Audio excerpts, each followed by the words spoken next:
one thing is that you need to be very clear about what is one-way communication, like a lecture, and you need to record that in advance and have them watch it in advance.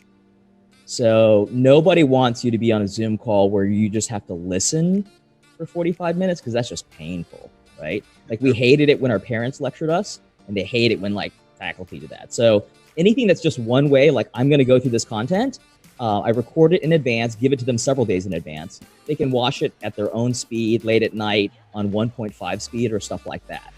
And then what I do is I split the remaining of the class. Instead of having a full 75 minutes, half of it is recorded in advance, lecture, and the other half is only discussion.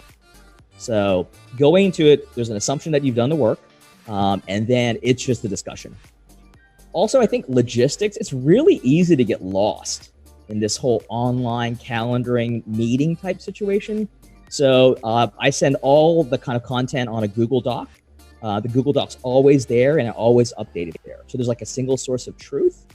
And then finally, the last 2 or 3 things I would probably say is that you have to gauge people's temperature all the time. Because in a classroom, I mean, you know whether or not somebody's asleep, you know, but you don't really necessarily know that in a Zoom meeting of 70 people. So I'll kind of gauge the temperature a good bit. One, I'll cold call people. I ask people to have their cameras on, and if they don't, the chance of getting cold called is higher, not less. Also, when you're doing chats, while we're talking, I'll also be chatting with other people, asking, hey, can I call you next on this question? Last 2 things, if we're going to talk about 5 things, typically I list those 5 things at the very beginning of the meeting, and I'll tell people, send me an instant message and let me know which of the questions you have some passion around answering.